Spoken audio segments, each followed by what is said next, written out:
something is vital to mention, how Jesus and religion are on opposite spectrums. See, one's the work of God, but one's a man-made invention. See, one is the cure, but the other's the infection. See, because religion says do, Jesus says done. Religion says slave, Jesus says son. Religion puts you in bondage, while Jesus sets you free. That was part of the YouTube sensation that went viral in 2012 and now has more than 26 million hits. And here with us now, the star of that video, Jefferson Bethke. He's the co-director of the college ministry, The King, and is out now with the book, Jesus is Greater Than Religion, Why He is So Much Better Than Trying Harder, Doing More, and Being Good Enough. Very good to have you on the show. Thank you. Welcome. I'm excited. So let's start with answering that question. Yeah. Why? Why did I do the video or the book? Or? No, the question that your book poses, why he's so much better than trying harder, doing more, and being good enough. Yeah, so I think in my context, I grew up in a culture that my generation kind of just knew the games, the church songs, knew the culture, and then a lot of us got to high school and it just didn't seem to really mesh anymore, you know? And then I started following Jesus in college, which I talk about in the book, and long story short, I pretty much just saw that what I said no to as a child, or at least what I was kind of rebelling against in high school, really wasn't what I see in the New Testament, really wasn't what I see in scriptures. It was kind of just this modern evangelicalism that honestly looks nothing like the scriptures. And what is it about religion itself that's not working in this? Yeah, now just to define that term real quick, I don't mean institution, don't mean church, don't mean anything of that nature. It's kind of a shorthand term in my Seattle context for just kind of legalistic, false religion. Really the idea I was trying to get at is religion, what I was trying to pose Jesus against is that there's a lot of these ideologies that you have to climb the ladder to heaven, you have to be good enough, you have to pray this way, do this, eat this way. Jesus is the exact opposite. It says in the scriptures that we're running away from him, we don't want him, we're kind of spitting in his face with our behaviors. He comes and gets us and says, hey, I want you, I want you, I want you. And so that's just radically different. But isn't the framework of religion a way to reach Jesus? Yeah, totally. And so that's what I'm saying. When it comes to institution, that's where I think the word breaks down a little bit. And if I learned anything from the video, it's that, man, that word means a lot of things to a lot of people. What resonates?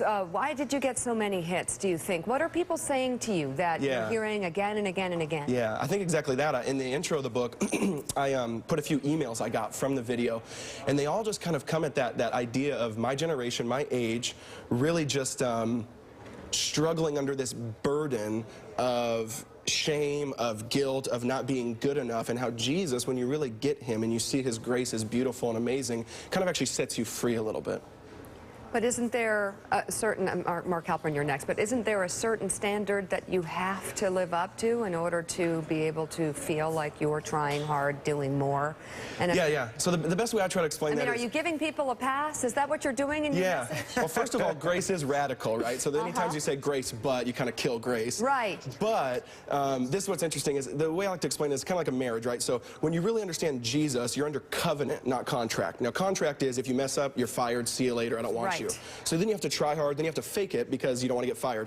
Covenant is, hey, it's about the promise, not the behavior. And so when you understand that, it actually motivates you to grow in the same way like a marriage. So me and Alyssa, that's my wife's name, we don't date for 60 years and then we're both good enough at 99 years old, get married. We marry first, promise first, covenant first. That's behind us, pushing us towards growth. And when you get that, it's a lot different. All right, so the video's given you some pretty awesome influence. Congratulations on the book. Thank you so much. What do you want to do with your influence? Yeah, I'm definitely, I'm left-handed, I'm an artist, I'm kind of creative in that, ADHD mindset, Oh, Lord. And so, yeah, you never know what's going to happen. I have one of those in my family. But so that's, I really enjoy creativity, I really enjoy the arts. So whether it's videos, whether it's a book, I just kind of want to do things that make people look at Jesus in a different light. But how will you measure whether the book's a success? I'm not totally sure. So it's been out for 2 weeks, and both weeks it hit the New York Times bestseller list already in the first 2 weeks.